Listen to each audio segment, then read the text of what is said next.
Hello, everyone. Good evening.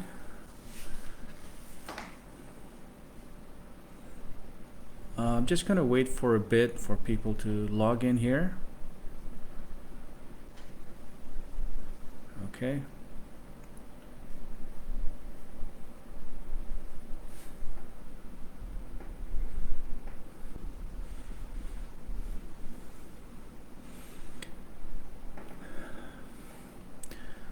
Okay, good evening, everyone. Today, I'd like to talk about Israel and Palestine conflict, which has existed for the past, say, 3/4 of the century, which is about 75 years. And I think I'm just going to, what I'm going to do is I'm going to show the book, then I'm going to do a little bit of review.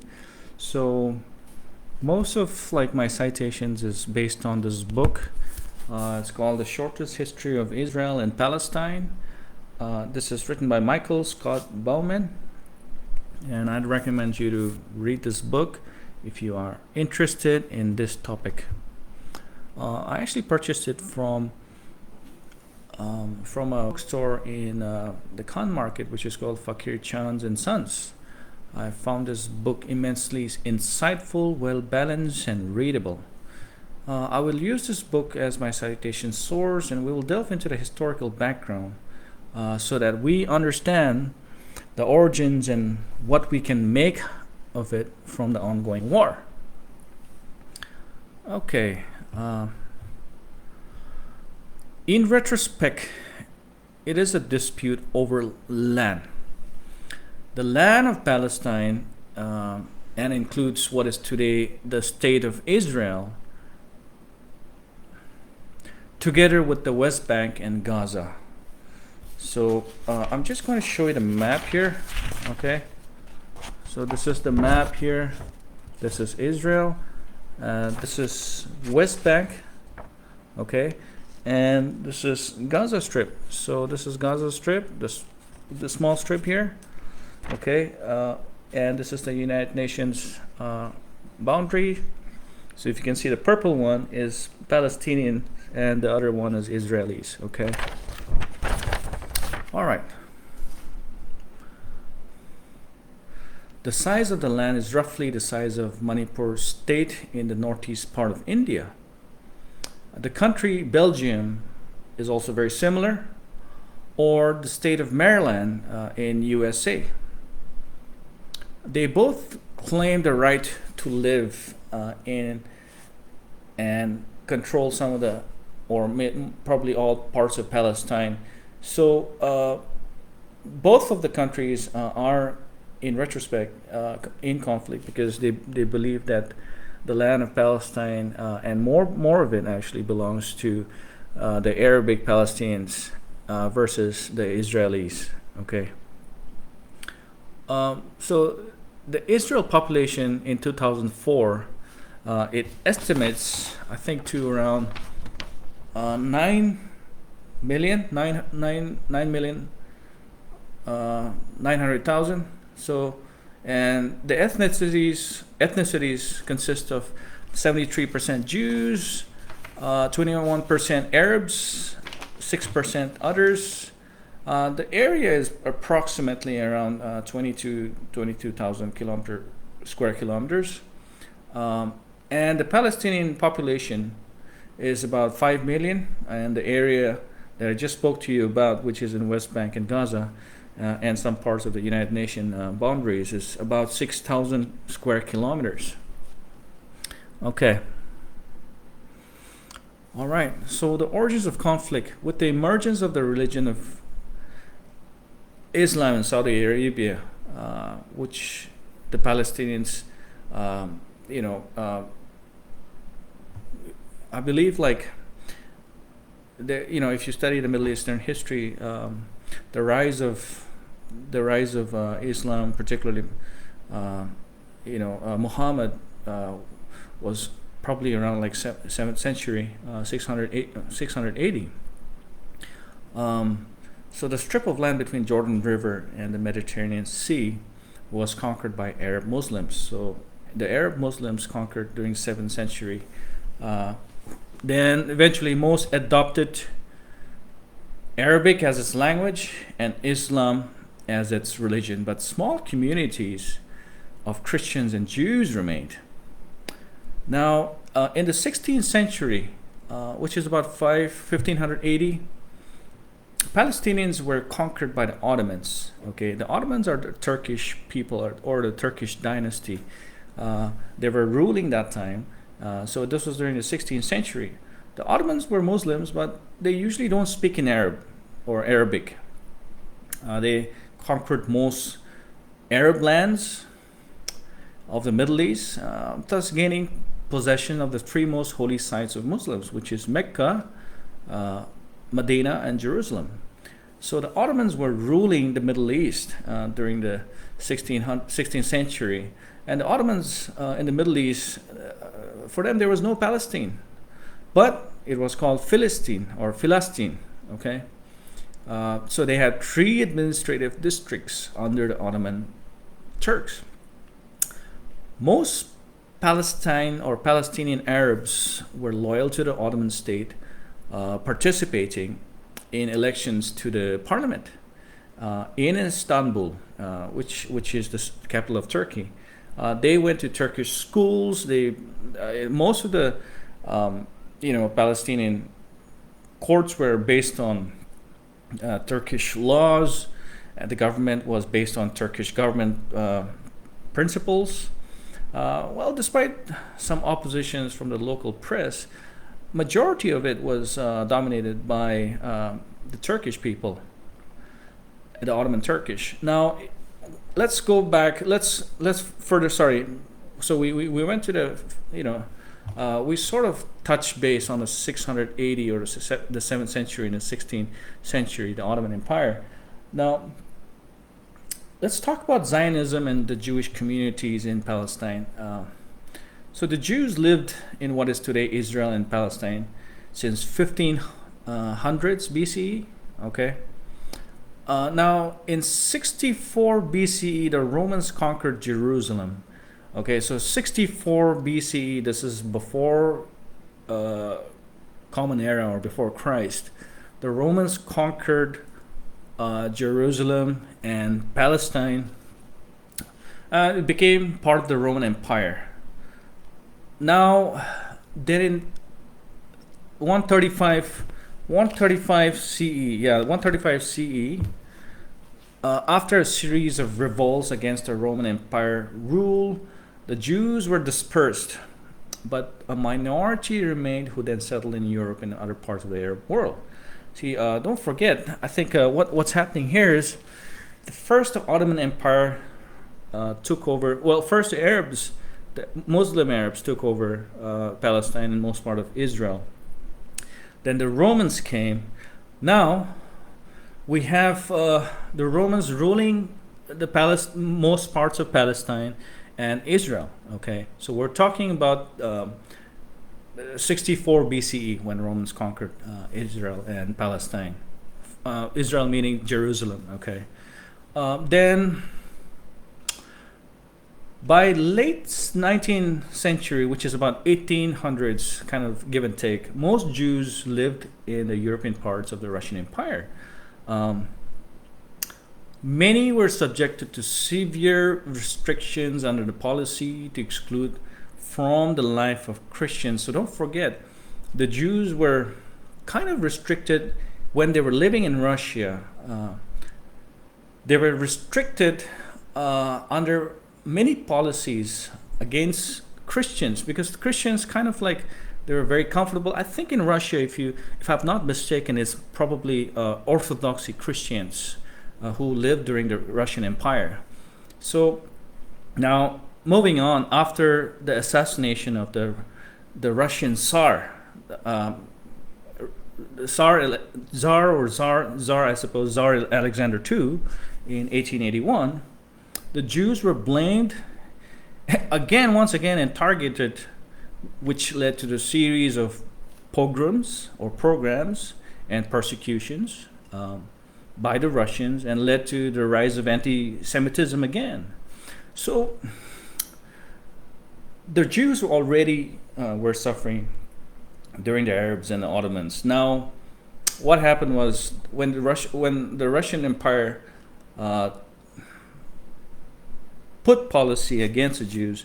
Now they were suffering from anti-Semitism. I think anti-Semitism kind of goes back in historically for the Jewish people.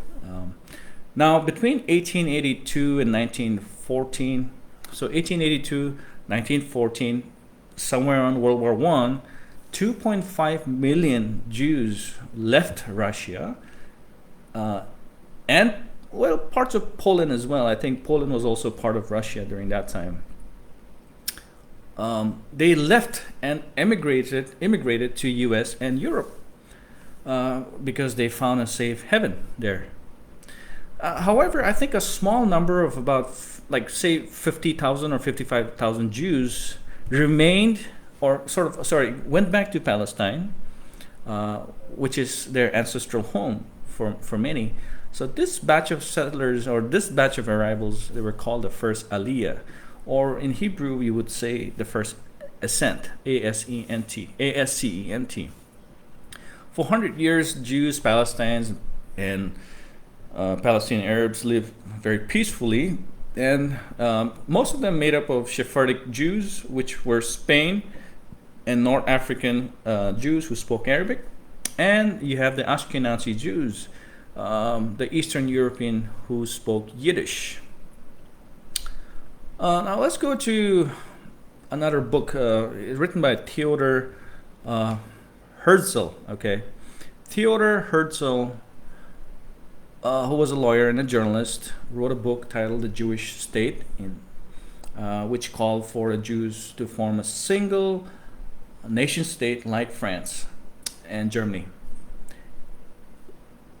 It echoed the sentiments and ways of other European colonizers, fomenting an outpost of civilization. What I mean by outpost of civilization means they want to come back to Israel, people who have been persecuted and immigrated to other countries. They wanted to come back and start a new civilization. Okay, so it was a defense against the perceived. So by the way, it seems like a little colonial mindset, because it is very much colonial. Because if you look at the context, I'm not talking about the practice, but if you look at the context during that time, imperialism, be it colonialism, be it empire building, whatever you call it, this was happening everywhere at that time. So Theodor Herzl called for an outpost of civilization for the Jewish people in defense against the perceived barbarism of Asia. So in Asia, meaning it could mean a lot of connotations for the West Asia as well, which is sometimes, if you look at the biblical context of it, West Asia is perceived to be the Middle East also. But eventually, Herzl's political determination was to secure diplomatic support from Israel, for Israel from Europe, and financial backing from the European and American Jewry.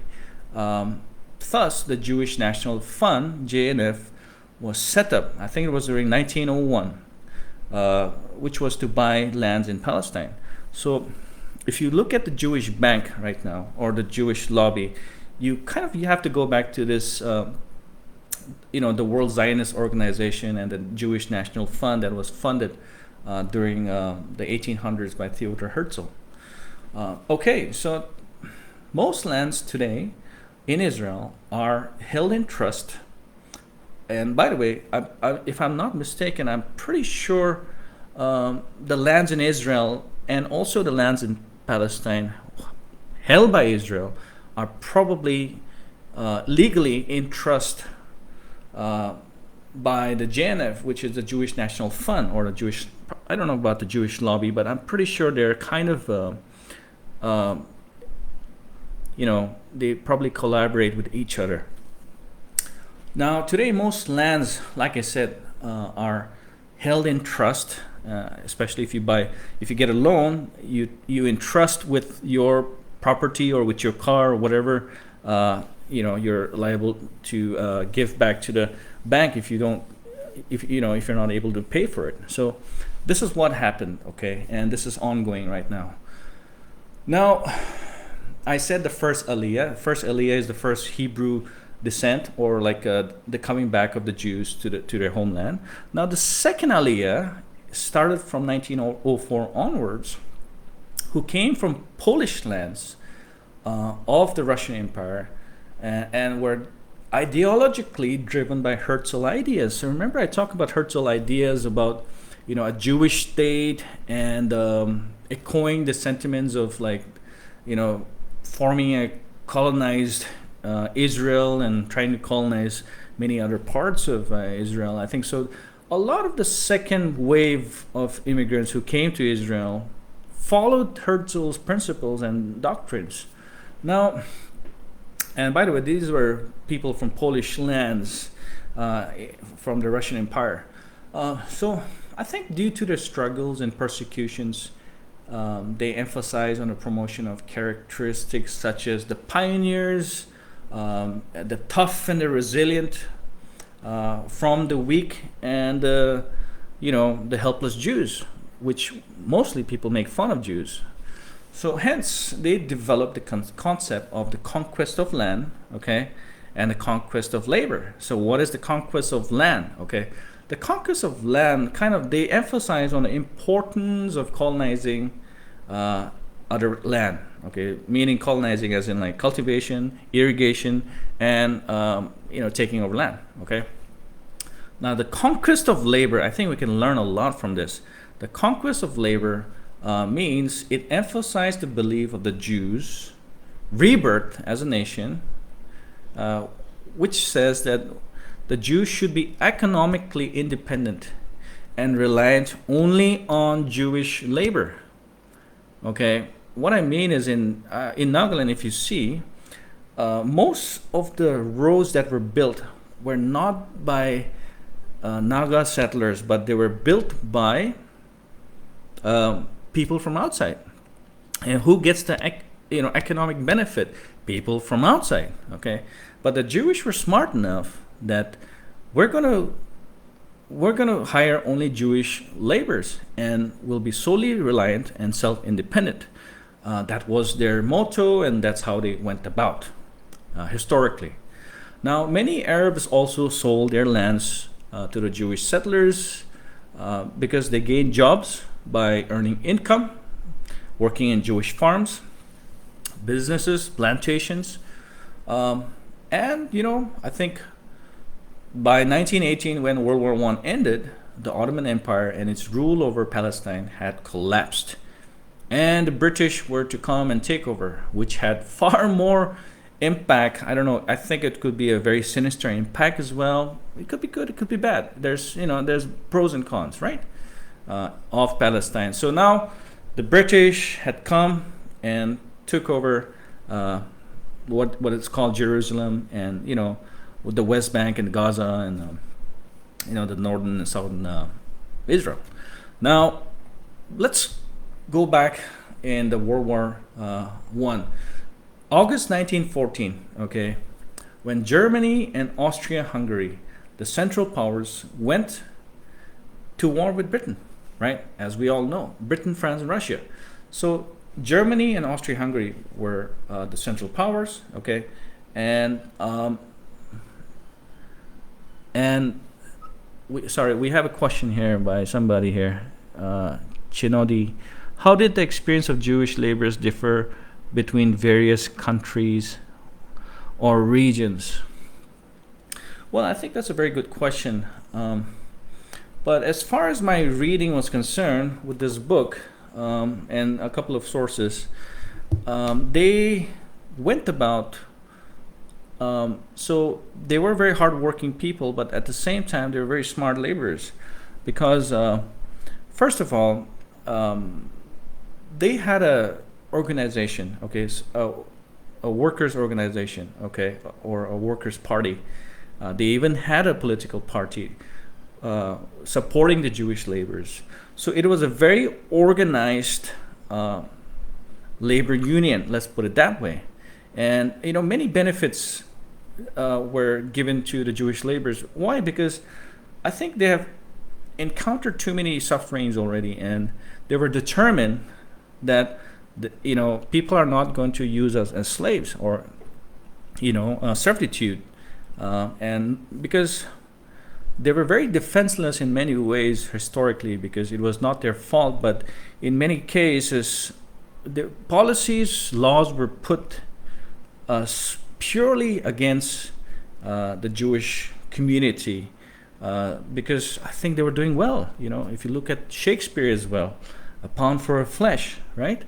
And so the answer is they had a very organized leadership and an organization. I'm just going to put it organization for now. So they help each other. Okay. Now, in 1915, the British Embassy, or you would call it in Britain, you would call it the British High Commission, okay, in Egypt, led by Henry McMahon, okay, insisted Hussein to fight alongside with the British against the Ottoman Empire. So, by the way, the Ottoman Empire was going down because the British were coming. Have already come to Israel and Jerusalem, and they were taking control of it. Now the British said that, okay, look, Arab leaders, you come and work with us, you fight with us, in exchange for supporting the independence of Arab countries. So the British people said to the Arab leaders that, all right, if you fight with us, we're going to support for the independence of Arab countries and give advice in establishing an Arab government or an Arab state or country. So Britain was concerned about the Suez Canal, number one, for sure. Britain's route to the oil mines, the oil fields through Persia, Iran. Persia is like the new Iran, and its colonial enterprise in India these were one of the reasons why the British wanted to be friendly with the Arab countries.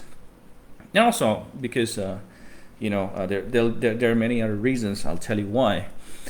For example, Hussein was the leader that time, and Hussein was promised guns and gold by the British in 1916. Then Hussein's son, Emir Faisal, who was the prince, led the Arab revolt against Turkish Ottoman Empire, or Turkish Ottoman Empire army. So this event was very famous because you would think like the Ottomans and Arabs would be friends because they're Muslims and things like that, but it wasn't really like that. It was politically aligned. By the way, thank you so much for watching my video, and I thank you for the comment. I appreciate it. Now, the Ottomans and Arabs started to fight with each other, and the British used that advantage for their own good and for their enterprise and for their imperial, long-term benefits. So, if you notice, this event was very famous when Emir Faisal, the Prince of Ottoman Empire. I never knew about the role of Jewish labor in the Ottoman Empire before. Thanks for sharing. Okay, yep. Well, thanks for hearing me. This event was famous because of the English Army Intelligence Officer, Major T.E. Lawrence. If you remember the Lawrence of Arabia, this is where it comes from during the Arab Revolt, when the British used the Emir Faisal, the Prince of, the Arab countries, to fight against the Ottoman Empire. So this led to the defeat of the Ottoman Empire. Then a secret agreement in 1916 known as Sykes-Picot Agreement had taken place, which was signed by the British and the French politicians, which states, the Sykes-Picot Agreement states that the independent states that had been promised to Hussein, which is the Arab revolt, right? Hussein promised, and they made a deal. What happened? Well, the French said, okay, we're going to take um, Syria and Lebanon, okay? And the British said, we're going to take Sinai and Mesopotamia, which is Iraq. So we're going to share the pie, and we would go to, Palestine and talk to the Palestinians and say, look, the rest of the Palestine will be under the international control, which is the United Nations. Now, this seemed to be a problem because the Arabs thought, wait, these people promised us support. The British compromised with our trust. And what happened? The Arabs thought, well, what they said was simply, were they simply to exchange Ottomans for European masters?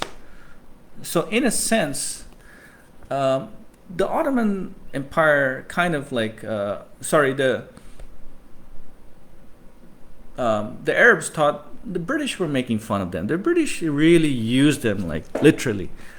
And so, yeah, the Arabs were very upset because of the fact that, the British didn't keep their word. Now,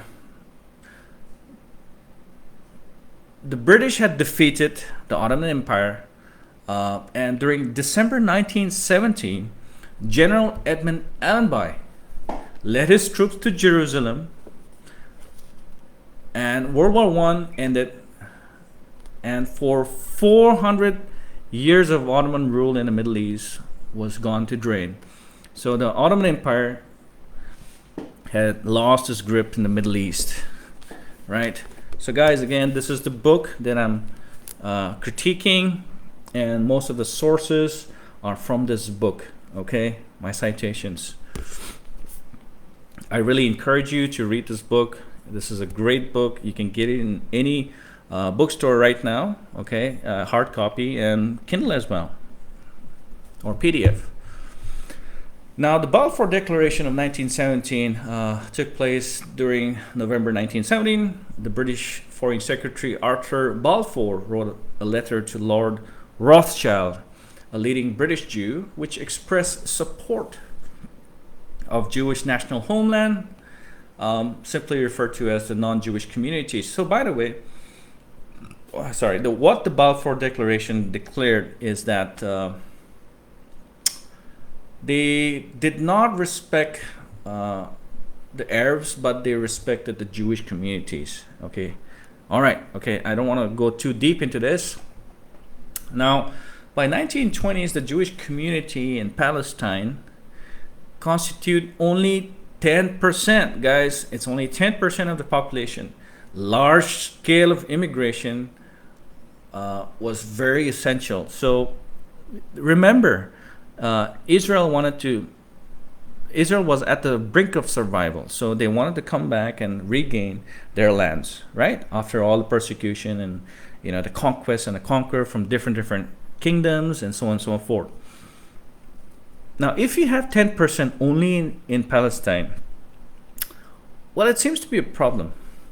Well, if you just want 10% and live peacefully, that's even great. But large-scale immigration was seen as vital to the survival of the Yishuv. So, guys, I've mentioned to you, Yishuv means it's the Jewish community in Palestine who focuses on the development of the Jewish national home, or the coming back of the Jewish people in their homeland. The goal was to build a foundation of the Jewish state in Palestine, which led to the emergence of two institutions. Number one is the Jewish Agency, okay, and number two is the Histadrut, okay. This is very important. Number two is the Histadrut. Histadrut, in other sense, Histadrut has a very long history, but they were the first military. Then came the IDF, the Israel Defense Force. It kind of goes back to a little bit of the Jewish Trade Union and the Labor Federation that are my fellow friend who asked me in the questions here down below. How was the Jewish labor people supported and how they worked? So the Zionist Labor Federation was very strong. That's how they supported the Jewish workers and the laborers, and eventually the settlements. Okay. So by 1930s, now guys, we're going from the 1500 BC to 60 BC, and then we're going back. We're sort of, okay, let's put it that way. We've gone back so far. Now we're coming close to the modern era per se. So by 1930s, there was a rise of the fervor of Palestinian movement, and the leaders tried to collaborate, okay, with the British to end or modify the Balfour Declaration through diplomacy, through international support. I did not go too much into the Balfour Declaration, but in a sense, Balfour Declaration was a snub to the Arab countries, to the Arab Palestinians, in favor of Israel settlement. Okay. Now, there was a Palestinian revolution going on, a national revolution, that the Palestinians, they were like fighting for their land back. Okay. They formed the Young Men Muslim Association, which is the YMMA, which is very similar to the YMCA, which is the Young Men Christian Association in Britain. Yet, I think there was no signs of collaboration with the British because eventually it didn't work out. The British, they had so many historical policies that they couldn't trust the British. Okay, and so there was a rise of anti-British, anti-Zionist movement, and the anti-Zionist settlement movement particularly. And the Palestinians became very militant. However, or let's say moreover, in 1933, Adolf Hitler came to power. If you remember, he was from Germany. He was the dictatorial leader. Adolf Hitler came to power. He started this anti-Semitism at another scale. So the anti-Semitism was so rampant that it drove many Jews outside, abroad, and many immigrated back to Palestine. Okay, don't forget, the Jews were exterminated. The Jews were killed like rats and just insects, right? They were not deemed as humans, and I feel like one of the reasons why the Jewish people still fight for their land and fight for their self-determination is because of the history. Okay.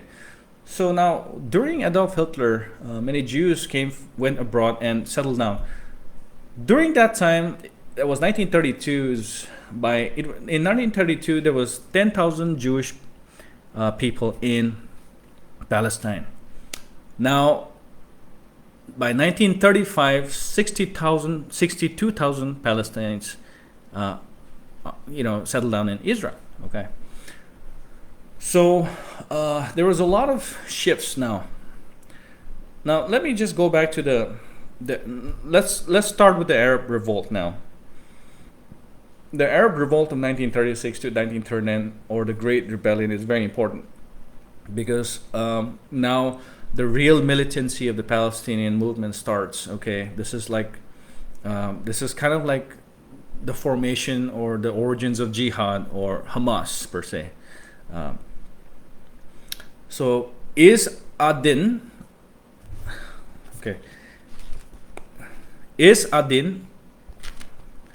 Al-Qassam, okay? Izzy Adin Al-Qassam was born in Syria. He fled from his homeland, okay, after fighting against the French occupation. Remember I told you the French and the British, they decided to break the pie, and the French will take some and the British will take some. I have another question here, guys. The complexity of Balfour Declaration and its aftermath is immense. Thanks for breaking it down for us in such an understandable way. Thank you very much for listening, and thank you for understanding. I'm glad. Okay, great. I'm making efforts now, and there's some progress here. Now, the Great Rebellion, or the Arab Revolt, which led. This was in 1936. Okay, this was a fight between Arabs and Jews, which took place in Tel Aviv, which was the capital. Okay, of Jerusalem and Jaffa. So it was in Tel Aviv and Jaffa, with riots, killings, and curfews. Thousands and thousands, hundreds of people died. The Arabs, leaders, factions, notables, they formed the higher Arab community. Okay, AHC, led by Haj Amin al-Husseini. Now they attacked and killed many British forces and several Arab leaders who thought that they were collaborators with the British and their allies. So basically, in a sense, this gave rise to the Palestinian Liberation Organization, PLO. PLO is a very important organization of the 1960s and 70s. And for the thousands of Palestinians, they joined the first Intifada. I'm pretty sure, like, you must be listening into the radio about the Intifada of the Gaza Strip, and also, the West Bank, and the Israeli-Palestinian conflict, which is ongoing right now. The Intifada means shaking off. Okay, shaking off in Arabic. This term is used to refer to the Palestinian uprising that started in 1987. Okay, guys, so this is very important because this is kind of like a precursor for Hamas and many other terrorist groups. Now let's move on to this. What is the British government white paper, you say? Okay, this is another document which is very important because 1939 the rebellion ended, but the British government decided to keep a sense of prospect with the Arabs because, don't forget, the Arabs couldn't trust Britain, but the Britain tried to convince Arabs to trust them again because of the growing friendship between the Arab leaders and Germany. Now, if you think about it, the Central Powers and Allies, okay, during the World War One, the Arab leaders and Germans decided, okay, let's make friendship here because the British are not doing any good to us. So what happened? Well, the British decided, okay, we need to keep the Arab neighbor countries on tap. Well, one of the reasons is because for the flow of the oil supplies to reach Britain. And the white paper declared independent Palestine within 10 years. Okay, the Arabs and Jews shared governing responsibilities. Meanwhile, Britain continued to rule Palestine and restrict Jewish immigration. So the British decided, okay, we'll give a little bit of leeway for the Arabs, the Arab Palestinians, and we will not support the Jewish immigration into Palestine and in many other parts of the Palestinian regions. Now, the settlement policy is very important, guys, because the Israelis are settling in places where Palestinians are not happy about it, but the Israelis believe that it is their homeland. Okay. Now, I'll talk very briefly on the UN partition, Israel, and the ongoing war during the 1940s and 50s and 60s. Okay. So, with the support from the American Zionist Irgun, okay, a Jewish militant group, killed British soldiers and attacked the British force in 1947. Where was it? You asked me. It was in King David Hotel, Jerusalem, which housed the British military headquarters in Palestine. Probably they were the intelligence also, but the Irgun Jewish militant group, I think they were the Jewish people from Russia, if I'm not mistaken. They attacked the British and in 1948. The British left Palestine because the British morale was down. They lost too many casualties. They couldn't make friendship with the Arabs, neither the Israelis. Now it's time for the British to leave. Okay, so they left in 1948, and the state of Israel was established. So let's go with that. Okay. Now, the 6-Day War is also very important. I'll tell you briefly because Israeli dramatic victory of the Six-Day War unified Israelis and gave much control of the land and resources in the West Bank and Gaza. By the way, West Bank and Gaza is Palestinian populated lands per se. But then the Six-Day War kind of crushed the Palestinians in many ways, okay, because there was a battle from both sides, okay. Now, that's when the first Intifada also took place. And now what happened was that I'm pretty sure if you look at history, if you look at the magazines, many young Palestinians were fighting using stones and catapults only, okay? And thus they were called the children of the stones. And they were wearing keffiyehs, okay, if I'm not mistaken. Keffiyeh is kind of like a scarf, like a checked black and white scarf that a lot of Palestinian Arabs used to wear during the Intifada wars, okay? So, anyways, a brief touch on Oslo peace process, or the Oslo Accord, which took place in 1933. The Oslo Peace Accord consisted of 2 letters of mutual recognition and declaration. Number 1, Yasser Arafat, the chairman of PLO, Palestine Liberation Organization, recognized the right to Israel to exist in peace and security and called to an end to the Intifada. So the chairman of the PLO, Palestine Liberation Organization, said, look, we're going to stop fighting. We're going to let Israel live in peace and security. Okay? Okay, that was one. Fine. Now, what happened? The second one was the Israeli Prime Minister Yitzhak Rabin. He said, okay, fine. This took place, I think, if I'm not mistaken, the Oslo Accord was kind of like during the Bill Clinton time. And I'm pretty sure if you look at the picture, there's Yasser Arafat and the Prime Minister of Israel, Rabin, shaking hands as well. And nothing worked out, actually. But anyways, Yitzhak Rabin recognized the PLO, or Palestine Liberation Organization, as the representative of Palestine people. Just listen to this.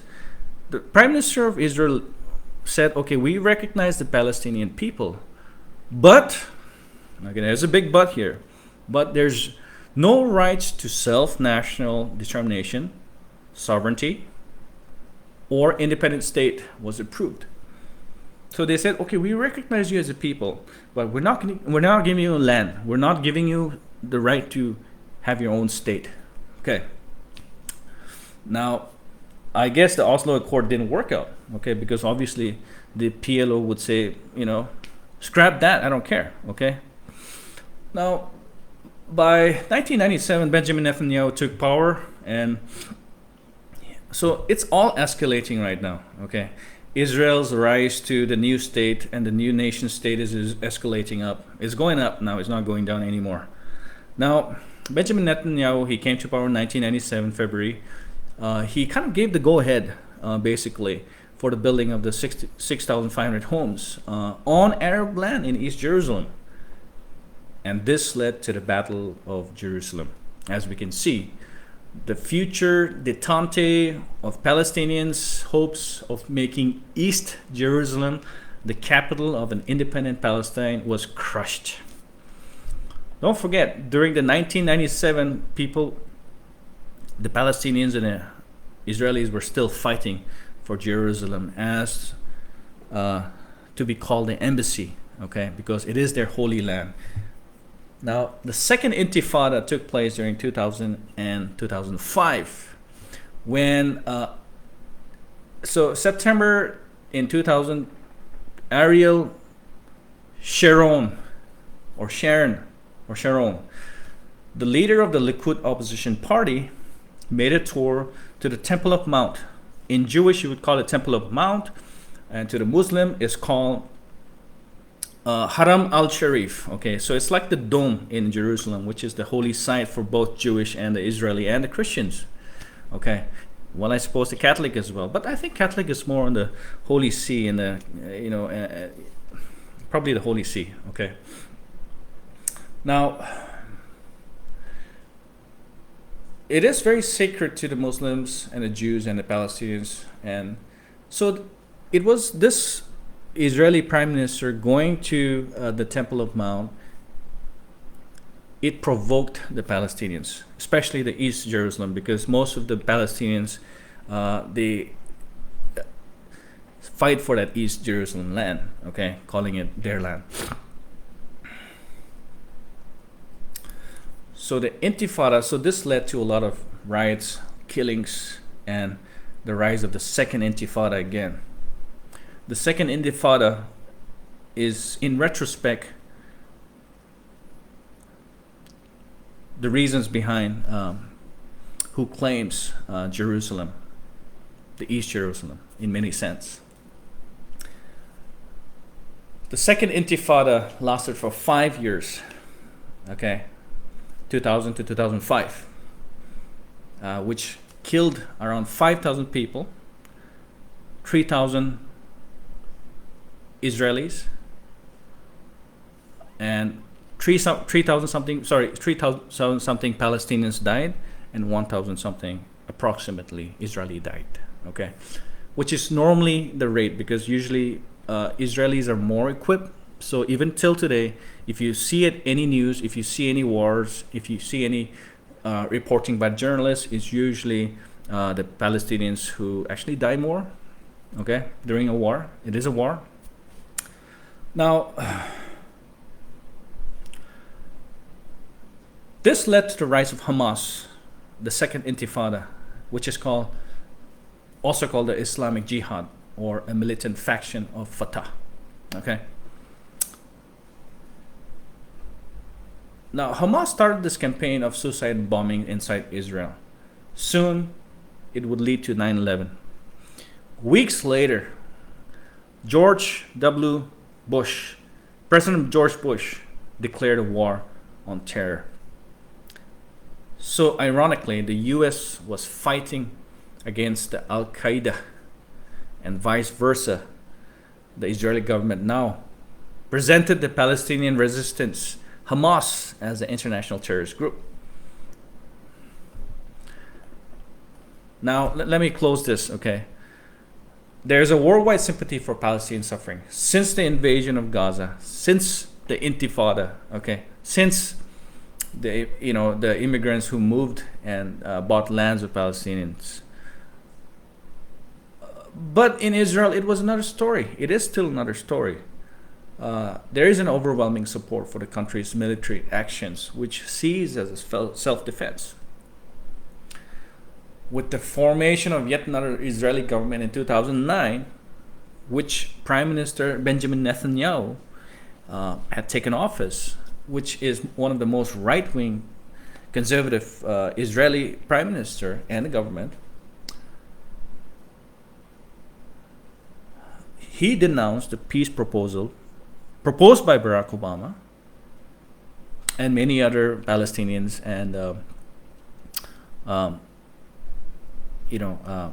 Palestinian allied countries. And he said he was committed to the policy of Greater Israel, which was to continue taking lands or colonizing lands in the West Bank and expansion of the settlements in and around East Jerusalem. When President Barack Obama took office in January 2009, many hoped for a peace breakthrough because Obama rejected. What did he reject? Well, he rejected the settlement building or the Greater Israel, but I call it illegitimate.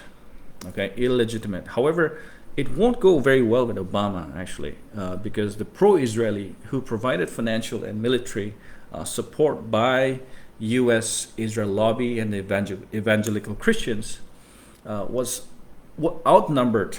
Okay. Did you know that as of 2023, I think there's 3 billion annually, which is given to Israel by the Israel lobby and the evangelical Christians every year. 3 billion every year to the land of Israel. And I believe, as a Christian, Christians believe that the Christ's second coming will only occur when all Jews have returned to the land of Israel. That is the biblical land, which includes Judea and Samaria, which is Jerusalem in many sense. Israel's nation-state law was passed in July 2008, which declares the land of Israel, okay, is the historical homeland of the Jewish people in which the state of Israel was established. The right to exercise national self-determination of the state of Israel was established. The right to exercise national self-determination of the state was established. So basically, the right to exercise national self-determination in the state of Israel is unique to the Jewish people.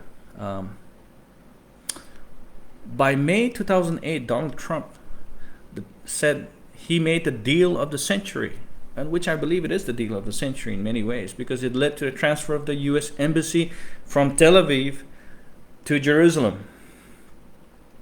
Okay, so Trump knew basically that this stance would win a very wide approval among evangelical Christians and the Jewish lobby and many other. I don't know about the Catholics and the Mormons, but will it help? Probably so. Okay. Trump knew the stance. He knew it, so he voted for that bank. Okay, he opted for their votes, and he appeased them, especially among the Black Christian community as well, and the Baptist, which is a very big and wide voting bank here. Now, in September 2008, the U.S. would end all its funding to the Palestinian Authority. PA, Palestinian Authority, is kind of like the government, but not really, because the Palestinian says that they are a nation state because it was sort of approved by the UN, but not necessarily all the members approved it. But nevertheless, the United Nations had approved of the Palestinian Authority as the government, and so Americans decided to cut ties and stop the funds to UNRWA, which looks after the Palestinian refugees. And in February 2009, the U.S. government ordered a closure to the Palestinian mission in Washington, D.C. By the way, Palestinian mission is basically the embassy in Washington, and it denounced all Israeli settlement as necessarily illegal, which was sanctioned by Obama. So what I say when I say Israeli settlements, it means Israeli Jewish people have the right to go to the very lands, be it in West Bank, be it in Gaza, be it in North Israel, to go and conquer lands and colonize lands and take over lands and settle. Okay, because historically, if you look at the state of Israel and Israel's nation-state law, which was passed in July 2018, it says the land of Israel is the historical homeland of the Jewish people. Okay, so historically, that's what they are solely based by. Now, Israel and Palestine will always be neighbors. What kind of agreement, which is solely based on justice and equality, be the outcome? Well, that's for you to question and for you to answer. But to me, I think I advocate and support Israel's sovereignty, Israel's nation-state law, okay, which declares the land of Israel as a historical homeland of the Jewish people. As a historian, if I look at the facts, if I look at the really ancient facts, even going back to, I suppose, even the recent facts of the Balfour Declaration and the White Paper, and also if you go back even, I suppose even during the 1300s, 1700s, 1600s CE, and the 680 before, during when Muslims took over the Palestinian lands and the Jewish lands, I think if you actually look back, I would say this conflict is kind of a war right now, and I believe that it is purely based on, you know, sides that you can take. But I believe that there is this. I advocate for the Jewish state, and I do believe that there's a credibility to it historically. So okay, well, thank you for watching, guys. I really appreciate it. Well, I hope that you like my podcast, and do share, do like, and comment. And I'll see you in my next podcast. All right. Okay. Take it easy.